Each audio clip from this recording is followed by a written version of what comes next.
Hello everyone, this is Varinder Singh घुमन, IFBB pro.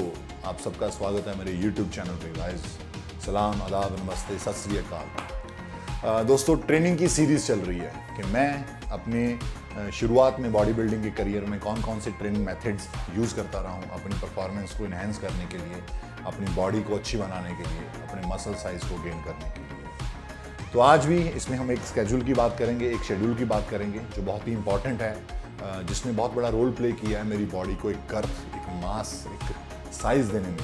क्योंकि with this height एक ऐसा मसल मास, इतने बड़े फ्रेम को फिल करना एक बहुत ही बड़ा चैलेंजिंग पार्ट रहा है मेरे लिए हमेशा से। I am gifted with the good genes, लेकिन उस जीन्स को आप इम्प्लीमेंट करते हैं, यूटिलाइज़ कैसे करते हैं, ये बहुत ही ज़रूरी चीज़ है। लेकिन जो टेक्निकली चीज़ें हैं उनको टेक्निक के हिसाब से ही करना पड़ता है, तभी जाके आपको अच्छे रिजल्ट्स मिलते हैं। बहुत सारे इंटरनेशनल कोचेज़ के साथ, बहुत सारे मेरे कॉलेज के टाइम पे कोचेज़ के साथ मैंने काम किया, बात की, बहुत सारी चीज़ें।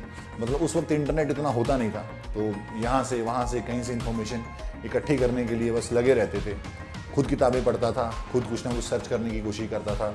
जितने बड़े बॉडी बिल्डर्स थे उस वक्त हमारे पंजाब के और हिंदुस्तान के, उनसे मेरी बात होती रहती थी, उनसे पूछता रहता था कुछ ना कुछ। लेकिन प्रॉब्लम क्या थी कि उस वक्त इतनी हाइट का वो बॉडी बिल्डर था नहीं हिंदुस्तान में, आज भी नहीं है इस हाइट का, 6'4". और मुझे लगता है कि पूरे वर्ल्ड में शायद I am the only one जो इस हाइट में बॉडी बिल्डिंग कर रहा हूँ। अदरवाइज़ तो सब शॉर्ट हाइट के बॉडी बिल्डर हैं। इस हाइट वाले तो जाके खेलते हैं, NBA में खेलते हैं या और स्पोर्ट्स में जाते हैं, ट्रैक एंड फील्ड में जाते हैं, लॉन्ग जंपर बनते हैं, एथलीट्स बनते हैं। और मैंने सेलेक्ट किया बॉडी बिल्डिंग, या बॉडी बिल्डिंग ने मुझे सेलेक्ट किया। It's about destiny. लेकिन मुझे ये था कि मुझे बेहतर परफॉर्म करना है, अपनी बॉडी को एक एलीट लेवल पे लेके जाना है, ताकि लाखों की भीड़ में अगर मैं खड़ा हूँ तो मैं एक अलग पहचान, अलग दिखना चाहिए मुझे। और with the grace of God अब मैंने वो अचीव भी किया, with the blessings of my coaches, मेरे यार दोस्त, जितने भी मोटिवेटर्स थे जिन्होंने मुझे पुश किया आगे जाने के लिए। डिस्ट्रिक्ट से स्टेट से नेशनल से इंटरनेशनल। बहुत लंबी जर्नी होती है फ्रेंड्स। एक इंटरनेशनल खिलाड़ी बनने के लिए 15 से 16 साल बॉडी बिल्डिंग में लग जाते हैं। कोई भी स्पोर्ट्स हो, अगर आपको इंटरनेशनल लेवल पे खेलना है, अपने कंट्री को रिप्रेजेंट करना है, तो लेके चलिए कि 15-16 साल की वो जर्नी रहती है। और उसमें बहुत सारी चीज़ें रहती हैं। फिर आपकी फैमिली इन्वॉल्व होती है, आपके दोस्त, आपका सर्कल, हर जगह से आपको पॉजिटिव वाइब्स चाहिए, है ना, ताकि आप वो लेवल को अचीव कर सकें। और जितने भी लड़के अब कर रहे हैं, मैं सबको ये पॉजिटिवली यही कहना चाहता हूँ कि अपने आप को पॉजिटिव रखिए। सर्कमस्टांसेस कभी हालात आपके पक्ष में होंगे, कभी विपक्ष में होंगे, लेकिन वही लोग खड़े रहते हैं, वही लोग ठहरते हैं, वही लोग ज़्यादा लॉन्ग टाइम खेलते हैं, परफॉर्म कर पाते हैं, जो पॉजिटिविटी के साथ चलते हैं, अपनी सोच को, अप्रोच को हमेशा पॉजिटिव रखते हैं। तो बात करते हैं दोस्तों, ये जो स्केड्यूल है इसकी, इसको बोलते हैं सर्किट ट्रेनिंग। शायद आप सब ने सुना होगा या कुछ लोगों ने नहीं भी सुना होगा। इस स्केड्यूल को मैंने अपने बॉडी पे, अपने बिगिनिंग ईयर्स में, जब मैं बॉडी बिल्डिंग शुरू कर रहा था, स्टार्टिंग में था, डिस्ट्रिक्ट लेवल के लिए खेल रहा था, तो तब मैंने कुछ साल, 1.5 साल इस रूटीन को, इस ट्रेनिंग मेथड को मैंने इम्प्लीमेंट किया खुद पे। जैसे कि मैंने पहली वीडियोस में बताया कि जो हमारे कोच थे उस वक्त, डॉक्टर अंधीर अस्तीर, हमारी पंजाब टीम के कोच थे, हमारे डोपिंग पैनल के वो कोच थे, डॉक्टर थे, और इंडियन बॉडी बिल्डिंग फेडरेशन के वो सेक्रेटरी थे, एशिया बॉडी बिल्डिंग के मेडिकल पैनल के वो जो he is one of the main member. क्योंकि हमारी जितनी भी डॉपिंग होती थी उस वक्त नेशनल टीम में, तो वही करते थे। और वो यहाँ पंजाब में तारा इंस्टीट्यूट है अभी भी उनका। डॉक्टर साहब तो अब इस दुनिया में नहीं है, लेकिन उनको जो नॉलेज थी, I think he is one of the best in the world. और मुझे उनके साथ काम करने का मौका मिला, ये मेरे लिए बहुत अच्छी बात थी। तो उन्होंने मुझे सजेस्ट किया था, क्योंकि मैंने पहले बताया कि देखिए मैं पतला था, मेरा जो बॉडी थी इतने मास बॉडी पे नहीं था, और लंबाई होने की वजह से, हाइट ज़्यादा होने की वजह से मसल्स को फिल करने में दिक्कत आ रही थी, apart the other body builders. District की बात है, जब मैं कम्पीट करने के लिए गया तो जो मेरे साथ बॉडी बिल्डर्स थे उनकी हाइट छोटी थी। हालांकि मैं सबसे अलग दिख रहा था, बट जब वो आप पोजिंग करते हैं, जब आपकी बॉडी को प्रोपोर्शनेट को देखा जाता है, जब जजिंग करी जाती है, तब ये नहीं देखा जाता कि कौन कितनी किसकी हाइट और कौन कितना ह्यूज दिख रहा है। It's all about symmetry, it's all about your condition, your muscle size and definition, है ना। लेकिन उस वक्त मैंने अपने वेट में मैंने डिस्ट्रिक्ट चैंपियन बना, लेकिन जो ओवरऑल चैंपियनशिप होती थी वो मुझे वो टाइटल नहीं मिल पाया। तो मुझे लगा यार कहीं ना कहीं कि मैं कुछ मुझ में कमी है, जो मुझे इस चीज़ को अपने आप से दूर करना है। तो कैसे कर सकता हूँ, ये मैंने डॉक्टर साहब से फिर बात करना शुरू किया, मैंने उनके जिम में जाना शुरू किया। तब उन्होंने मुझे बताया ये जो स्केड्यूल था। उस वक्त उनके जिम में बहुत बड़े बड़े पोस्टर्स बने रहते थे, ट्रेनिंग स्केड्यूल, ट्रेनिंग मेथड्स, जो जो विडर और डैन विडर ने शुरू में जो इजाद किए थे, जो सारे वर्ल्ड के जितने भी ओल्ड स्कूल ऑल टाइम के जितने भी बॉडी बिल्डर्स हैं वो उसको फॉलो करते रहे हैं। तो वहाँ पे आर्नल्ड की फ़ोटो थी और उसके साथ ये सर्किट रूटीन जो है जिसके बारे में भी मैं ब्रीफ करूँगा, इसको मैंने फॉलो करना शुरू किया। वो उन्होंने बताया मुझे कि आप इसको फॉलो करो। अब इसमें करना क्या है, circuit training to gain the muscles. हमें मास चाहिए, बॉडी पे ज़्यादा मसल मास चाहिए, हमारे मसल्स हैं जो ग्रो होने चाहिए, फास्ट ग्रो होने चाहिए। तो दोस्तों सर्किट ट्रेनिंग में हम हफ्ते में सिर्फ 3 दिन ट्रेनिंग करते हैं, 4 दिन ऑफ रहता है, लेकिन वो 3 दिन जो होंगे वो अल्टरनेट डेज होंगे, 1 day on 1 day of, 1 day on 1 day of, ठीक है। और जिस दिन हम ट्रेनिंग करेंगे उस दिन पूरी बॉडी ट्रेन करेंगे, फुल बॉडी ट्रेनिंग, हर एक मसल को स्टिमुलेट करेंगे, चाहे वो लेग्स हैं, चाहे बैक है, चाहे बाइसेप है, ट्राइसेप है, शोल्डर है। तो आप इसको नोट डाउन करिएगा और इसको अपने दिमाग में बिठा लीजिएगा, लिख लीजिएगा अपने पास, और अपने मोबाइल में, अपनी डायरी में कहीं भी नोट करके रखो कि आपको जिम में जाना है तो कैसे ट्रेन करना है। तो सबसे पहले मैं जब जिम में आता था तो मैं ट्रेन करता था अपने काब्स को 2 से 3 सेट, और हर एक मसल को हमें ट्रेन कितना करना है, मैक्सिमम 3 सेट्स, इससे ज़्यादा नहीं, चाहे हमारा बड़ा बॉडी पार्ट है चाहे छोटा बॉडी पार्ट है। मैं लेग्स में शुरू करता था, काफ्स क्योंकि हमारे छोटे मसल होते हैं, उसको ग्रो करने में बहुत टाइम लगता है। तो डॉक्टर साहब हमेशा यही कहते थे कि आप पहले अपने काफ को हैवी ट्रेन करो आते ही, आपका जितना ब्लड है वो पूरा ऑक्सीजन फ्लो होना चाहिए, देन उसके बाद आप दूसरे मसल्स पे चाहिए। दूसरे टाइम पे जब मैं करता था तो उस वक्त जो नेक्स्ट एक्सरसाइज मेरी रहती थी वो थी पुशअप्स, दंड पेलने, क्योंकि देखो ये एक सबसे बड़ी इंपॉर्टेंट एक्सरसाइज है, बिकॉज ये हमारे डेल्टॉइड, शोल्डर, ट्राइसेप, इन सबको ट्रिगर कर देती है before the lifting the weights. अगर आपको हैवी बेंच प्रेस करनी है तो आज भी मैं अपनी वीडियोज़ में दिखाता हूँ, कई बार मैं यूज़ करता हूँ और आप पोस्ट भी करता हूँ कि मैं पहले पुशअप्स करता हूँ। पुशअप करने से क्या होगा, आपका चेस्ट, आपके शोल्डर, डेल्टॉइड, ट्राइसेप्स, ये सारे जो है ट्रिगर हो जाते हैं, then your muscles are ready to push the heavy weights. तो अब इसमें मैं क्या करता था कि पहले पुशअप्स कर लिए 3 सेट, देन उसके बाद में आता था चेस्ट ट्रेनिंग पे, फ्लैट बेंच प्रेस, ना इंक्लाइन ना डिक्लाइन, कुछ नहीं, heavy flat bench press 3 set, 6 से 8 रैप होंगे, और आप जितना मैक्सिमम लिफ्ट कर सकते हैं विद योर स्पोर्टर, आप एक स्पोर्टर साथ में रखिए और उसके साथ आप मैक्सिमम लिफ्ट करने की कोशिश करिए। रेपुटेशन मैक्सिमम 8 रहेगी, इससे ज़्यादा ऊपर नहीं जाना है। 3 सेट, रेस्ट बिटवीन सेट 1 से 1.5 मिनट की रेस्ट होगी, इससे ज़्यादा लंबी रेस्ट नहीं करेंगे। और 3 सेट करने के बाद now we have to go for the next set. Next में अब क्या करेंगे, देखिए अगर हम चेस्ट कर रहे हैं तो हम कोशिश करेंगे कि पहले हम पुशिंग मसल्स हैं इनको ट्रेन करेंगे।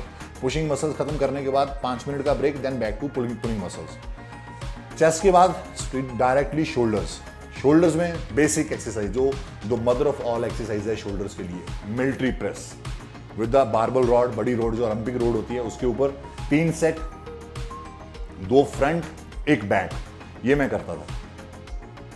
देन उसके बाद आती है हमारी नेक्स्ट एक्सरसाइज, जो हमारी one of the pushing exercise जो यूज़ होती है वो होते हैं ट्राइसेप, क्योंकि ट्राइसेप में भी हम मसल्स को, अपने वेट्स को जो है पुश करते हैं। तो इसके बाद आप 3 सेट जो हैं वो ट्राइसेप्स के करेंगे, और वो कोई भी आपकी एक्सरसाइज हो सकती है। आप चाहे ट्राइसेप पुली कर सकते हैं, ट्राइसेप एक्सटेंशन कर सकते हैं, ट्राइसेप प्रेस कर सकते हैं। और ट्राइसेप्स करने के बाद ये आपका चेस्ट हो गया, पहले आपके काब्स हो गए, फिर आपका चेस्ट हो गया, उसके बाद आपका शोल्डर ट्रेनिंग होगी, अब ट्राइसेप्स हो गए। नाउ अब आते हैं हम नेक्स्ट जो हमारा पुशिंग मसल है।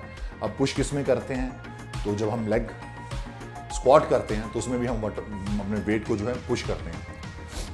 तो स्क्वाट्स करेंगे सिर्फ 3 सेट, लेकिन हैवी, सुपर हैवी, जितना आपकी जो बॉडी की कोशिश करिए, जितनी आपकी स्ट्रेंथ है उसका 80, 90, 95% आपको यूज़ करना है, यूटिलाइज करना है अपनी स्ट्रेंथ को। सिर्फ 3 सेट आपको करने हैं लेग यानी स्क्वाट्स के। अब इसके बाद 3 सेट करेंगे हम लेग प्रेस के, उसमें भी हम वेट को पुश कर रहे हैं। 3 और 3 6 सेट, दैट्स इट। इससे ज़्यादा आपको कुछ ट्रेनिंग नहीं करना है, कोई हैमस्ट्रिंग नहीं ट्रेन करना है, कोई कुछ नहीं ट्रेन करना है। आपको लेग प्रेस और स्क्वाटिंग के 3-3 सेट करने हैं। तो ये हमारे जो पुशिंग मसल्स हैं बॉडी के, ये पूरे कंप्लीट हो जाएंगे। ना अभी अगली एक्सरसाइज पे आ जाइए, तो हम बैक को ट्रेन करेंगे। बैक में मैं उस वक्त जो ज़्यादा करता था, मैं चिनअप्स करता था। Chin-up is the one of the raw exercise है, बहुत ही बेसिक एक्सरसाइज है, लेकिन इसके रिजल्ट सबसे बेहतर हैं। आप ट्राई करिए 3 से 4 सेट, मैं तो 3 सेट ही आपको कहूँगा कि 3 सेट, मैं 3 सेट ही करता था। तो बैक के मेरे 3 सेट होते थे, उसमें मैं चिनअप्स करता था और चिनअप्स को मैं कोशिश करता था कि विद द हैवी वेट्स अपने पैरों में कुछ वेट जो है उसको मैं फंसा लेता था, अटका लेता था, या बेल्ट के साथ हम लोग हैंग कर लेते थे 10-15 किलो की प्लेट अकॉर्डिंग टू अपनी अपनी स्ट्रेंथ के हिसाब से। तो आप चिनअप्स करिए 3 सेट। और इसके बाद एक इंपॉर्टेंट एक्सरसाइज है जो हमें मिस नहीं करनी है, दैट इज़ डेडलिफ्ट। डेडलिफ्ट जो है हमारी पूरी बॉडी पे काम करती है, हमारे hamstring, glutes, legs, back, shoulders, पूरी बॉडी पे। वन ऑफ द मदर, ये एक एक्सरसाइज जो है इसे भी हम स्क्वाट की तरफ मदर ऑफ ऑल एक्सरसाइज कहते हैं। तो 2 से 3 सेट आप करेंगे डेडलिफ्ट के। अब इसके बाद हमारा एक मसल बचता है, वो है हमारी आर्म्स, बाइसेप्स। बाइसेप्स पे आ जाइए। बाइसेप्स के कोई भी 2 जो आपकी फेवरेट एक्सरसाइज है उसके 3 सेट करेंगे। 2 बारबल पे कर लीजिए, 1 डंबल पे कर लीजिए, 2 डंबल कर लीजिए, 1 बारबल कर लीजिए, जैसे आपको अच्छा लगता है। जो एक्सरसाइज आपकी फेवरेट एक्सरसाइज है उसको आप करिए। और अब लास्ट जो एक्सरसाइज बचती है वो हमारी बचती है श्रग्स, हमारे जो ट्रैप्स हैं। ट्रैप्स को वैसे तो हमने डेडलिफ्ट कर ली है, लेकिन फिर भी अगर आप ट्रैप्स को साथ में अलग से ट्रेन करना चाहते हैं तो इसके 2 सेट अपराइट रोइंग कर सकते हैं या श्रग्स कर सकते हैं। और लास्ट में एंड जो लास्ट एक्सरसाइज है वो है हमारे एब्डोमिनल। आप क्रंचेस कर सकते हैं, आप इसमें लेग रेज कर सकते हैं। एब्डोमिनल्स को ट्रेन करिए 2 सेट। और ये जो सारा एक्सरसाइज है, ये रूटीन है हमारा 1 डे का रूटीन है। और ये एक दिन हम ट्रेनिंग करेंगे और उसके बाद नेक्स्ट डे हमारा फुल डे रेस्ट डे होगा। उस दिन कोई एक्सरसाइज नहीं होगी। आपका रूटीन का जो भी काम आप करते हैं, कोई जॉब करते हैं, काम करते हैं, स्टूडेंट है, व्हाटएवर यू डू, जो भी आपका काम है वो आप करिए, लेकिन उस दिन हम जिम से दूर रहेंगे। सुनने में कई लोगों को अजीब लगेगा, एक दिन ट्रेनिंग वो भी फुल बॉडी और next day of, but guys this is the key. ये मैंने खुद 2 साल अपनी बॉडी पे 1.5 से 2 साल इम्प्लीमेंट किया है और उस वक्त मैंने 12 से 15 किलो मसल मास जो है 1 साल में गेन किया था। और 2008 में मैं नेशनल में सिल्वर मेडल था मेरा, डिस्ट्रिक्ट में 2006 में मेरा गोल्ड था और 1.5 से 2 साल के बीच में हमारी नेशनल हुई 2008 मार्च में मेरिट में। तो I won a silver medal in first, जो मेरा पहली सीनियर नेशनल चैंपियनशिप थी। तो एवरीवन इज़ शॉक, हर कोई शॉक था देख के, क्योंकि एक सीधा जलंधर से लड़का जाता है और उसके बाद पंजाब खेलता है, पंजाब से सीधा वो नेशनल में सिल्वर लेके आता है, और मेरे लिए बहुत बड़ी अचीवमेंट थी। तो ये एक मेरी सीक्रेट है जो मेरी एक्सरसाइजेज के मैं आपको बता रहा हूँ कि जो मैंने बिगिनिंग में, जो शुरुआत में जो चीज़ें मैंने खुद पे इम्प्लीमेंट की हैं, जिसके मुझे रिजल्ट्स मिले हैं, वो आपको बता रहा हूँ। अब इसके बाद हम धीरे धीरे प्रोफेशनल एक्सरसाइज पे भी आएंगे कि एलीट लेवल की जो एक्सरसाइज होती है वो कैसे करते हैं आपकी परफॉर्मेंस को एनहेंस करने के लिए। लेकिन ये उन सब के लिए जो शुरुआत कर रहे हैं, जो ट्रेनिंग मेथड अलग अलग एक्सरसाइज करके जिनकी बॉडी एक प्लेटो में फंस चुकी है। अब सपोज कोई 4 साल से एक्सरसाइज कर रहा है लेकिन बॉडी वहीं की वहीं स्टक है, ना स्ट्रेंथ बढ़ रही है, ना साइज बढ़ रहा है, ना मास बढ़ रहा है। Then what we have to do, we have to break that plateau. वो प्लेटो को हम तोड़ेंगे, कैसे ब्रेक करेंगे? With a circuit training. आप सर्किट ट्रेनिंग करिए। इसके पिछली वीडियो में मैंने आपको प्रायोरिटी, मसल प्रायोरिटी एक्सरसाइज के बारे में बताया था, आप उस पर जाइए। तो आप अपने आप की ये एक्सरसाइज है इनको स्किप करते रहिए एंड यू सी कि जो आपका बॉडी एक जगह जाकर स्टक हो गई है, प्लेटो में फंस गई है, वो वहाँ से निकलेगी और आपकी बॉडी की जो परफॉर्मेंस होगी वो बेहतर हो जाएगी। आपके मसल्स ग्रो करना शुरू कर देंगे। Full diet, nutrition, rest, recovery, ये सारी चीज़ें इंपॉर्टेंट है गाइस। लेकिन सबसे पहले तो हमारी एक्सरसाइज है, ट्रेनिंग है। अगर आप ट्रेनिंग सही वे से कर रहे हैं, सही मेथड से कर रहे हैं, तो इसके बाद हमारी न्यूट्रिशन काम करते हैं, हमारी बाकी चीज़ें काम करती हैं। तो ये एक मेरा वीडियो सिर्फ सर्किट ट्रेनिंग पे था जो मैं करता था शुरुआत में, और इस सर्किट ट्रेनिंग ने मुझे साइज अचीव करने में, मेरे मसल्स को बड़ा करने में, मेरा वेट गेन करने में बहुत बड़ी हेल्प की है। तो मुझे लगा कि इस चीज़ के बारे में आपसे बात करनी चाहिए, ये वीडियो आप सबके साथ शेयर करनी चाहिए, ताकि आप सब इसकी जो इन्फॉर्मेशन है इसका फ़ायदा ले सकें, जो मेरा एक्सपीरियंस, खुद का एक्सपीरियंस रहा है। तो गाइज़, ये आपके लिए बहुत काम की चीज़ रहेगी। आप इसको ट्राई करिए और मुझे उसके बाद कमेंट करके बताइएगा कि आपको ये कैसा लगा। मैंने 1 साल इसको फॉलो किया था। एटलीस्ट आप 1 मंथ करिए। 1 मंथ के बाद अपना वेट, जिस दिन आप एक्सरसाइज ये सर्किट ट्रेनिंग शुरू करेंगे, अपना वेट तोल लीजिए, आपका वजन कितना है, और 1 महीने के बाद अपनी फैट परसेंटेज और बॉडी वेट को फिर दोबारा उसको तोलिएगा, उसको मेजर करिएगा और फिर देखिएगा कि आपकी बॉडी में कितनी चेंज आएगी। अगर आपको अच्छा लगेगा तो आप इसको कंटिन्यू रखिए 1 साल तक। Then we have to shift to another exercise. उसके लिए अलग से एपिसोड आते रहेंगे। आप मेरे यूट्यूब चैनल को सब्सक्राइब करिए, लाइव करिए, और फॉर द मोर इन्फॉर्मेशन आप मेरे इंस्टाग्राम वीरेंद्र घुमन ऑफिशियल पे जा सकते हैं। वहाँ पे ये हमारी इन्फॉर्मेशन जो है हम कुछ ना कुछ अपडेट करते रहेंगे आप सबके लिए। Thanks for watching. Thank you very much.